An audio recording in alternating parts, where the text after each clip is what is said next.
자, 그리고 이제 다 같이 또 이렇게 보면 자리 배치가 좌정은 우푸틴 이렇게 딱 배치를 했잖아요. 그 다음에 여러 나라들이 정상. 이게 딱 찍히면서 화면으로 나가고 같이 걸어가고 이게 어떻게 보면 이게 다 연출된 화면들이잖아요. 이게 표현하고 싶었던 거는 어마어마한 세력의 운집. 중국을 대장으로 한 수많은 나라가 함께 할 거고 우리가 이제 새로운 시대의 새로운 세력이고 우리가 플랫폼이다. 우리한테 붙어야 된다. 뭔가 이런 메시지를 보여주려고 하는 그런 연출이잖아요. 그죠? 까놓고 얘기하면 반미 라인이잖아. 물론 거기 몇몇 나라들은 미국의 눈치도 보고 있지만 중국의 눈치도 봐야 되기 때문에 어쩔 수 없이 간 나라들도 몇 나라 보입니다. 근데 팩트로 보자면 총 23개국의 정상들이 모였잖아요. 23개국? 14개국이 자유가 없는 나라예요. 14개국이 자유가 없는 나라고 그 다음에 9개 나라가 일부분만 자유가 허용되는 나라예요. 그 뜻은 즉 얘네 23개국 중에 자유로운 나라가 하나도 없어요.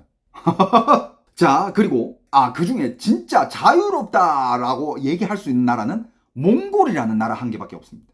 몽골이 그나마 자유로운 나라예요. 하지만 몽골이 왜 갔냐? 이따가 나올 거예요. 자, 이 열병식은 절대 시진핑이 얘기한 내용처럼 중국이 평화를 대표하고 그런 얘기 나왔잖아. 중국은 평화다.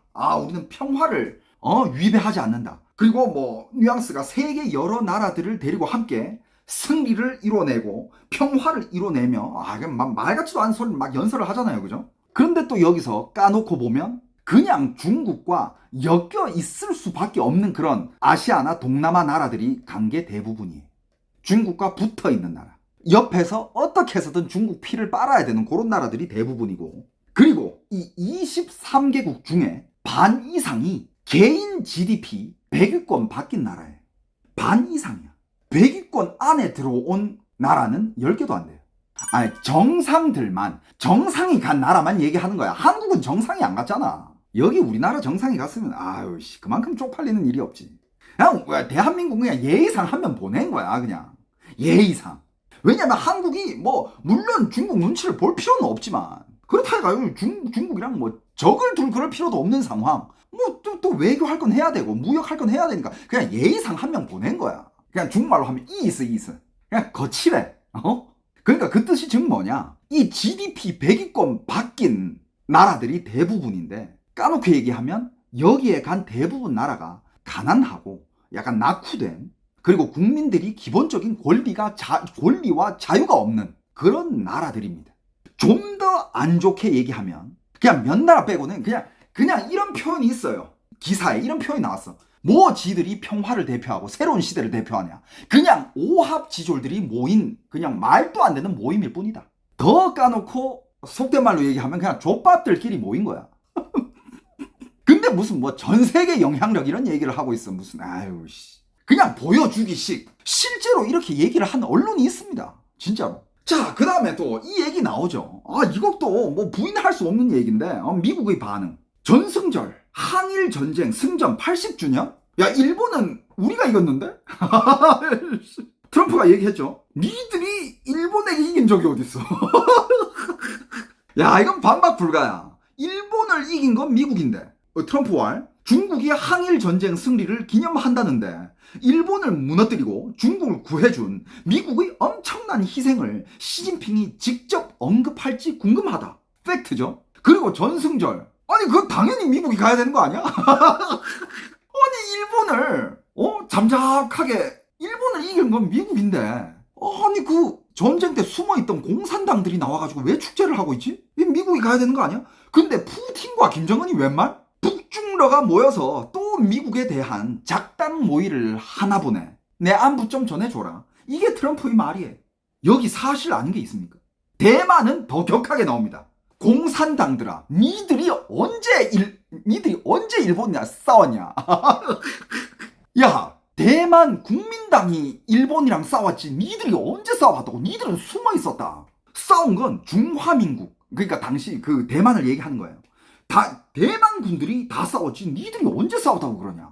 그리고 대만이 총통은 이렇게 얘기하죠. 대만은 총구로 평화를 기림하지 않는다. 그렇게 말하면서 중국의 군사 퍼레이드를 민주주의 가치에 대한 위협으로 규정했다. 또한 과거 일본에 항전했던 정부가 바로 중화민국이라는 것을 강조하며 니들 잊지 마라. 중국 공산당은 역사를 왜곡하고 있다. 중국 공산당은 역사를 왜곡하는 거 맞습니다. 그리고 심지어 지금 대만 국민당에서는 중국의 공산당이 전승절 전쟁 승리를 중국 공산당의 공적처럼 왜곡하려는 것에 대해 강하게 비판했다. 대만에는 민진당이 있고 국민당이 있잖아요. 그죠? 진정한 승리의 주역은 당시 중화민국이었음을 다시 한번 강조하면서 대만의 대통합이 이루어지네요. 대만도 이게 진보가 있고 보수가 있어요. 심지어 대만은 이번에 전승절이 일어나기 전에 사전 경고까지 했습니다. 사전 경고가 뭐냐? 대만의 대륙위원회라고 있거든요. 열병식 참석을 아예 금지했어요. 대만의 고위 간부들, 현직 공무원 혹은 뭐 이렇게 간부들, 의원들 중국의 전승절 참여 금지. 이를 어길 경우 양안 관계 조례에 따라 벌금 혹은 연금 정지 또는 자격 박탈 등의 처벌이 가능하다고 경고까지 했습니다. 특히 누구들 상대로 현직 공무원, 국방, 외교, 국가안보 관련 경력을 가진 전직 공무원, 예비역, 장성 이상 인사가 해당 행위에 가담할 경우 법적 제재 대상이 될 수 있다고 분명히 했습니다. 근데 여러분들, 중국의 인민들은 중국의 공산당이 모든 전쟁에서 다 이기고 중국 공산당이 세계 질서를 유지하고 있는 걸로 알아요. 진짜 그렇다니까. 어릴 때부터 세뇌를 당하면 그렇게 돼. 일본을 상대로 이긴 게 아니라 중국은 일본을 상대로 침략을 당했다가 다른 나라의 도움으로 인해서 해방이 된 거야. 이게 정확한 표현이에요. 중국의 공산당은 일본한테 못 이겼어. 이긴 거는 미국이야. 미국이 그렇게 했기 때문에 중국은 해방이 된 거야. 미국 군으로 인해. 그게 정확한 표현입니다. 근데 중국은 그걸 모르죠. 중국 해방군이 모든 걸 다 해결한 줄 알아요. 자, 그리고 요번에 실제로 그 대만의 국민당 전 주석인 홍시우주라는 사람이 열병식에 참석을 했습니다. 나 왜 그랬는지 모르겠지만 가서 한 얘기가 뭐 이런저런 얘기를 하다가 포인트는 이거야. 결국 따져보면 이제 다 중국인이다. 중국인의 후예다. 그렇기 때문에 지금 중국이 이렇게 강해진 거에 대해서는 자랑스러워할 필요가 있다. 뭐 이런 식으로 가서 뭐 그 중국한테 가서 친한 척 하더라고요. 물론 대만에서는 굉장한 비판이 이어졌죠. 왜 그런지 모르겠어.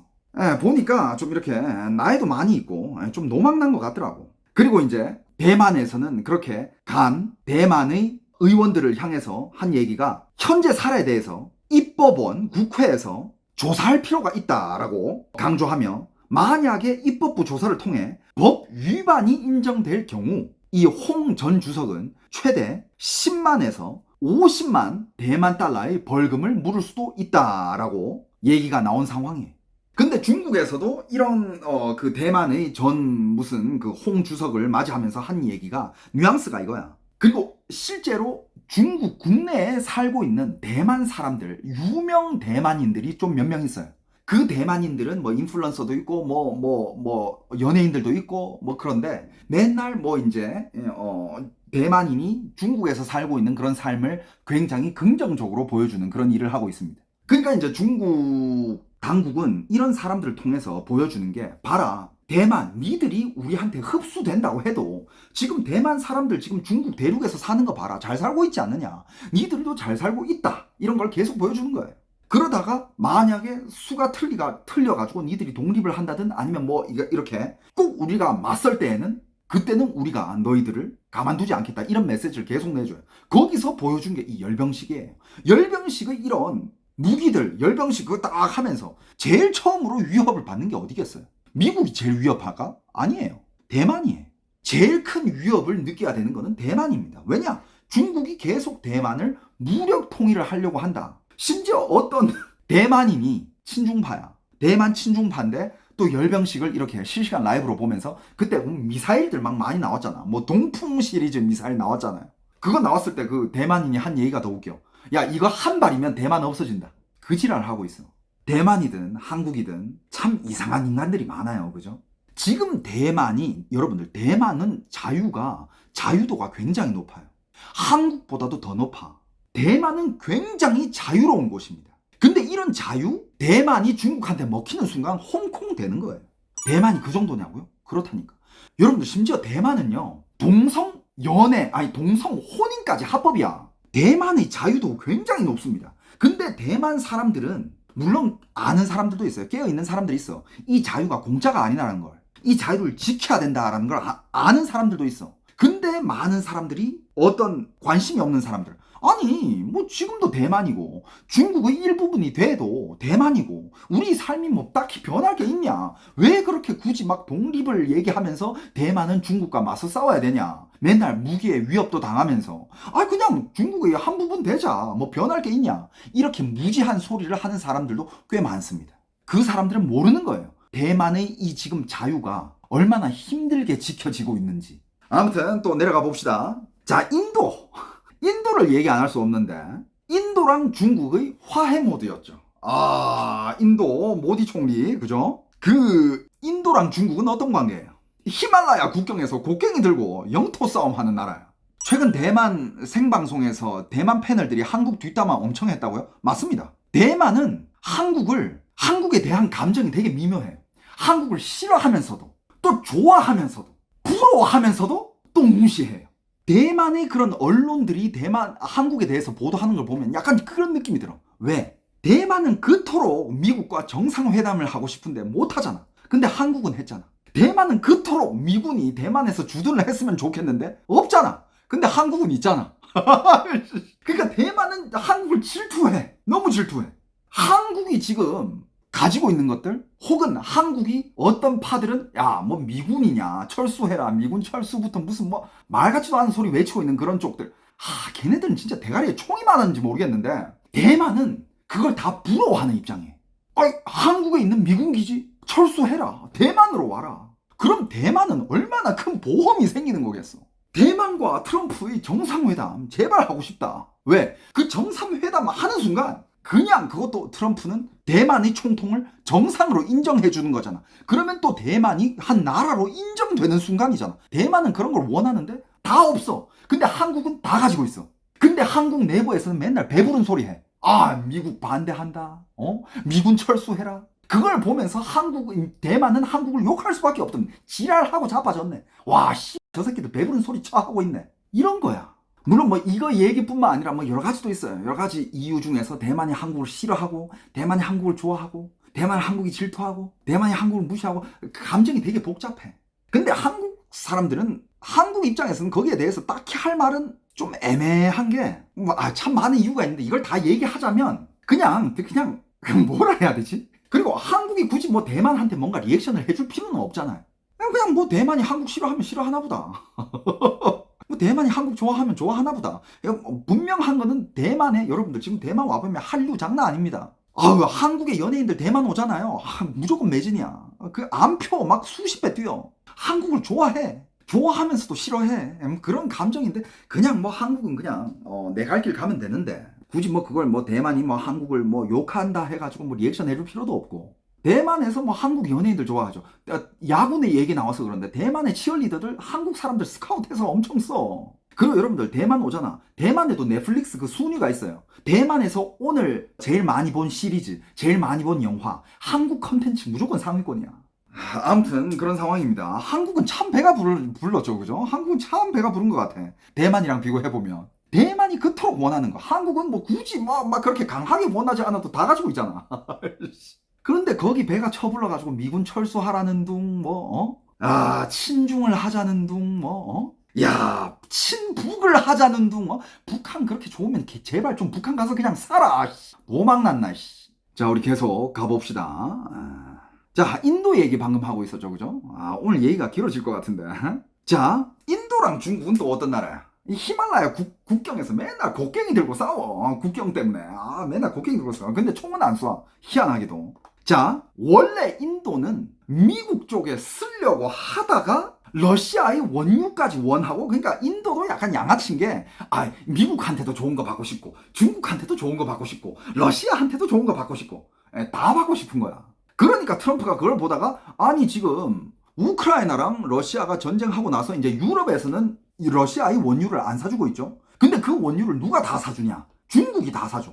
근데 거기 또 큰 비중은 누가 사주냐? 갑자기 인도가 아니 인도야, 니 미국이랑 같이 쓰려면 니가 그 러시아 원유 사주면 안 되지. 근데 인도는 걔네 세일해줘, 싸 이러면서 계속 사.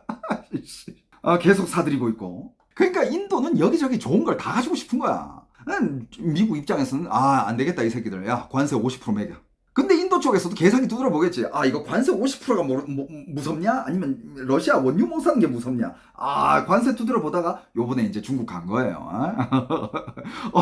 계산기 두드려 보다가 그러다가 이제 모디 중국 갔죠. 중국 가서 또 어떤 얘기가 있었냐면 그리고 또 중국은 이번에 러시아랑 원유 수송관을 몽골 밑으로 한 개 더 파기로 했어.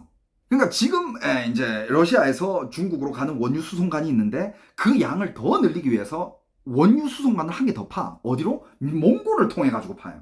그걸 통하면 이제 또 중국이랑 인도에서 또 이제 그 러시아의 원유를 다 사주고 있으니까 지금 러시아 푸틴은 중국한테 잘 보여야 돼요. 그러니까 푸틴 해준 거야. 푸틴 해주면서 걸어가면서 러시아 푸틴이 시진핑 중간에 두고 또 웃으면서 말도 걸어주고 친한 척도 해주고. 그래서 몽골도 간 게 몽골 이야기도 이따가 나옵니다. 그러니까 인도랑 러시아도 가까워지고 트럼프는 거기에 불만에 관세 50%를 매기니까 인도는 그래? 그럼 나는 중국이랑 러시아랑 일단 좀 친하게 지내야지. 그렇다고 해가지고 인도가 미국 눈치를 안 보느냐? 또 그건 아니야. 인도도 참 웃긴 게, 인도가 참 웃겨. 인도도 미국 눈치를 봐요. 눈치를 어떻게 보느냐? 요번에 가서 상하이 협력기구 회의, 그게 뭐 SCO인가? 그거는 참석했는데 열병식은 안 봤어. 열병식 그 가면서 거기 물에 같이 막 이렇게 걸어가면서 그건 안 했어. 그리고 솔직히 하루만 더 있으면 되는데, 그럼 전승절 참여할 수 있는 건데 하루 더 있는 게 뭐 그렇게 힘들다고. 그 전날 바로 출국했죠, 그죠? 눈치 보는 겁니다. 그리고 또 모디 총리가 중국 가기 전에 어디를 갔었느냐? 일본을 갔었어요.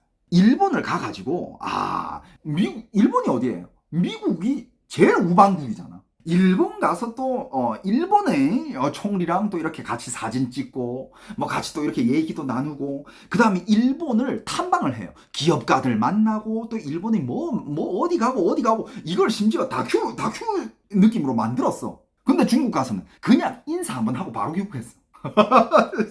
그냥 인사 한번 띡 하고 바로 귀국했어. 눈치를 보고 있는 거예요. 눈치를 보지만 하지만 인도는 어떻게 하느냐? 양아치 짓은 하겠다. 내 이득 좀 보자. 나 알았다고. 근데 지금 러시아 원유 나 좀 살게. 나 필요해. 인도는 그런 느낌. 그러니까 여러분들 항상 말하는 게, 외교 무대에서는 영원한 친구도 없고 영원한 적도 없어요. 좋은 거 주면 친구인 거야. 이득 주면 친구예요. 몽골 얘기가 안 나올 수밖에 없죠. 몽골 얘기 한번 해봅시다. 몽골은요, 중국이랑 사이가 원래부터 안 좋아요. 몽골은 계속 중국을 견제하면서 어떤 정책을 펼쳤느냐? 몽골은 어떻게 보면 중국한테 쌓여 있잖아. 그리고 러시아한테 이렇게 쌓여 있는 그런 느낌이잖아요. 항상 얘기하는 게 제3의 이웃 국가랑 친해지자라고 이 정책을 펼쳐왔어. 그 제3의 외국 국가, 중국이랑 러시아를 뺀, 예를 들면 한국, 일본. 여러분들 몽골에 한국 거 엄청 들어가 있습니다. 몽골은 한국이랑 굉장히 친하게 지내고 싶어해요. 편의점부터 해가지고 뭐 별의별 게 다 들어가 있어. 그런데 이번에 중국이 몽골을 부르면서, 그 다음에 푸틴을 부르면서, 몽골 부르면서 한 얘기가 우리가 송유관을 한 개 팔려 하는데 몽골을 통해서 팔 거다. 근데 몽골은 그럼 그거 야 우리 통해서 파지 마 이렇게 얘기할 수 있잖아. 하지만 그걸 못해. 왜 못해? 여러분들 이 러시아랑 중국이 이 송유관을 몽골을 통해서 파잖아요. 그러면 매년마다 몽골한테 그 송유관을 통해서 가는 그 통행비, 기름이 그 지나가는 그 비용을 줘야 돼. 그 돈이 어마어마합니다. 몇억 달러에서 아마 10억 달러 단위까지도 올라가요. 매년마다. 이 돈은 진짜. 그리고 여러분들 몽골 인구면 얼마예요? 얼마 안 돼. 근데 그런 사람들이 매년 몇억 달러에서 몇십억 달러를 받는다? 이거는 그냥 이건 뭐 어마어마한 개꿀도 아니야. 이거는 그냥 이건 거의 은혜지, 은혜. 그러면서 요번에 이제 수를 두는 게, 이제 중국이 그런 수를 두면서 몽골까지 자기 편으로 끌어안겠다라는 이런 외교를 펼친 거예요. 물론 이게 현실이 되면, 하지만 여러분들 중국은 항상 이렇게 사탕을 던지면서 미래에 대한 청사진을 제시하며, 하지만 그게 이루어진 거는 별로 없죠. 제일 전형적인 예가 1대1로. 1대1로에 참여했던 나라들, 중국한테 뭘 털려갔는지 한번 보세요. 몽골은 과연 어떻게 될지. 그러니까 아직 지켜봐야 되겠죠. 맞아. 몽골 인구가 여러분들 한 300만, 400만 그 정도밖에 안 될 거야. 근데 예를 들어서 1년에 10억 달러씩 받는다. 그러면 한 두 당 얼마씩 가져가는 거야, 그거. 그거 굉장히 큰 돈이에요. 아무튼 중국도 몽골을 이렇게 청사진을 제시하며 끌어안으려 하는 이런 행보였습니다. 요번 그 열병식에는. 그리고 이제 유럽 쪽. 유럽에서 유일하게 중국 열병식에 참석한 슬로바키아의 총리 로버트 피코. EU 회원국 지도자로서는 유일하게 참석했습니다. 슬로바키아의 이 피코 총리는 중국의 우호적인 기조를 유지해온 정치인으로 작년 슬로바키아가 중국과 전략적 협력 관계를 공식 선언하기도 했습니다. 그는 EU 내에서도 상대적으로 반서방적 입장을 보여왔으며 중국과 경제 협력 확대에 적극적인 태도를 보여온 것이 이번 참석 배경 중 하나다. 여러분들 단순해. 중국이 더 많은 이득을 주니까. 반면 미국, 일본 및 대부분의 EU 국가들은 공식적으로 대표를 보내지 않았습니다. 왜냐? 이번의 중국 열병식은 서방 주도의 국제 질서에 대한 도전이었죠. EU의 외교 고위 관리는 퍼레이드를 규칙 기반 국제 질서에 대한 직접적인 도전으로 평가하기도 했습니다. 그리고 뭐 다른 나라들 얘기해보자면 뭐 베트남, 말레이시아는 또 눈치 보아서 간 거야. 여러분들도 아시다시피 베트남이랑 말레이시아는 미국 라인이. 미국 쪽으로 줄을 서고 미국에서 뭐 관세 협상할 때도 우리가 이런 거 살 테니까 우리 관세 좀 해달라. 이런 제스처였어. 그리고 그때 말레이시아였나? 미국 항공기 산다 그러고 베트남에서도 뭐 미국이 뭐 산다 그러고 그리고 뭐 중국 물건들 절대 우회 수출시키지 않겠다. 이것도 약속 받아가지고 겨우겨우 관세를 눌러내렸어요. 그래서 말레이시아랑 베트남도 미국 라인이지만 중국이랑 엮여 있는 것도 많잖아. 그래가지고 억지로 어쩔 수 없이 간 느낌. 여러분들 베트남도 공산당이고요. 독재고 말레이시아도 어떻게 보면 독재죠. 근데 여기서 어디? 또 동남아 대표적인 나라들 중에 얘기할 수 있는 게 싱가포르죠. 싱가포르는 옛날에도 뭐 이런 적이 있었지만 싱가포르는 아예 그냥 거절을 했어요. 우리는 중립을 지키기 때문에 너희 열병식에 가지 않겠다. 하지만 이게 말이 중립이지. 옛날에도 다뤘지만 싱가포르는 중국이 뭔가 동남아한테 요구를 할 때 싱가포르는 그냥 대놓고 중국을 깝니다. 싱가포르는 중국을 조폭으로 얘기를 합니다. 싱가포르 전 총리의 부인, 즉 싱가포르의 국모라고 불리는 사람이 SNS에 공개적으로 시진핑을 저격했죠. 깡패 두목질 하지 말라고. 이번에는 싱가포르가 어떻게 했습니까? 전승절을 안 간다라고 얘기했지만 전승절을 며칠 전에 싱가포르는 또 어디 갔냐? 일본으로 갔어요. 일본으로 가서 훈장을 받으며 이후로 일본과 더 강한 협력을 함께 하겠다라고 거의 외치다시피 싱가포르의 국부 리셸룽이죠, 그죠? 그 당시가 어떤 시기였냐? 일본이 전 세계적으로 중국의 전승절 참여하지 마라. 이거는 역사 왜곡이고 일본을 굉장히 극악무도하게 막 이렇게 비유를 하고 있다. 이런 식으로 일본에서는 발표를 하면서 전 세계에다가 중국의 전승절을 참여하지 말라고 외치던 그런 시기였죠, 그죠? 그때 싱가포르는 일본으로 갔어요. 어떻게 보면 이게 싱가포르도 일본의 침략국인데 역사적으로 보면. 그런데 싱가포르는 정확히 알고 있는 거죠. 지금은 일본이 싱가포르를 침략하지 않아요. 지금 싱가포르한테 제일 큰 위기를 주는 거는 어디? 중국이다. 그래서 싱가포르는 항상 확실하게 라인을 타요. 절대 중국 라인 타지 않습니다. 자, 그리고 이제 중국 내부 중국 인민들이 반응은 뭐 다 이제 이게 또 소분홍들, 머리 뜨거워진 애들, 머리가 타버린 애들이죠. 뭐 반응은 뭐 똑같죠. 정말 감동적이다. 가슴이 부풀어 오른다. 눈물이 난다. 울면서 보는 애들도 있더라고. 걔네들 막 SNS에 뭐 영상 찍어가지고 올리고 난리도 아니었어요. 그러면서 하는 얘기가 어떤 극성파가 한 명 나와가지고 걔도 뭐 중국의 인플루언서인가 봐. 누군지 모르는데 그게 굉장히 화제가 됐어. 하는 얘기가 중국이 그런 막 퍼레이드에 무기들이 많이 지나갔잖아요. 뭐 무기들이 많이 지나가면서 무기들을 소개하는 거 들어보면 뭐 거의 뭐 그 무기는 거의 여러분들 중국의 그 무기 소개 그 무기는 거의 뭐 세계 정복도 그냥 한순간 만에 할 수 있는 그 정도야. 무기에 대해서는 이따가 얘기할 텐데. 자, 중국 인민들이 반응 중에서 그 중에서 한 인플루언서가 이런 얘기를 합니다. 우리는 이런 앞서가는 이런 최고의 무기들을 가지고 있지만 이걸로 우리는 누구를 침략하지 않을 거다. 하지만 우리는 이 무기들을 어디 쓸 거냐? 나라 통일을 위해서 쓸 거다. 그 뜻은 즉 뭐냐? 이 무기로 대만 날리겠다는 거야. 침략 안 한다며. 평화 유지하겠다며. 그러면서 하는 얘기가 걔가 돈이 좀 많나 봐. 이 무기들이 처음으로 작동을 돼가지고 첫 발의 포탄이 대만을 향해서 쏴질 때 자기는 나라에 기부를 하겠대. 얼마? 100억을 기부하겠대. 한국 돈으로. 이거는 여러분들 평화 같은 소리 하고 있니? 이게 어딜 봐서 평화를 유지하는 애들이야. 이게 파시즘이 아니고 뭐야. 그러면서 또 어떤 애들은 막 무기 지나갈 때마다 야 이거 한 방이면 대만 없어진다. 야 이거 띄우면 대만 없어진다. 뭐 이거 띄우면 뭐가 없어진다. 계속 막 그지를 하고 있고 뭐 동풍 뭐 지나갈 때 와 이 포탄 한 발이면 대만 없어진다. 또 어떤 애들은 하는 말이 이게 중국의 국력이다. 이게 중국의 진리다. 뭐 이렇게까지 얘기를 하는 사람들도 있고 아무튼 또 어떤 사람들은 야 대만아 봐봐. 야 우리 지금 무기 이렇게 센 거 안 보여? 왜 굳이 우리랑 맞설려 그래? 그냥 우리 손잡고 같이 우리 손잡고 세계 1위 하자. 이런 중국 애들도 있고 대만을 겨냥한 그런 발언들이 굉장히 많았어요. 그러면서 또 그런 평가가 있습니다. 중국 내부에서는 66년 만에 북중러를 다시 뭉치게 했다. 66년 전에도 중국과 북한, 러시아의 정상들이 거기 모인 적이 있잖아요. 그죠? 그거를 66년 만에 재현시켰고 뭐 역사적인 순간이다. 새로운 페이지를 쓰고 있다. 새로운 역사를 써내려가는 시작이다. 뭐 이런 과대 포장들. 중국에서 이런 과대 뉴스, 과대 포장들 엄청 많습니다.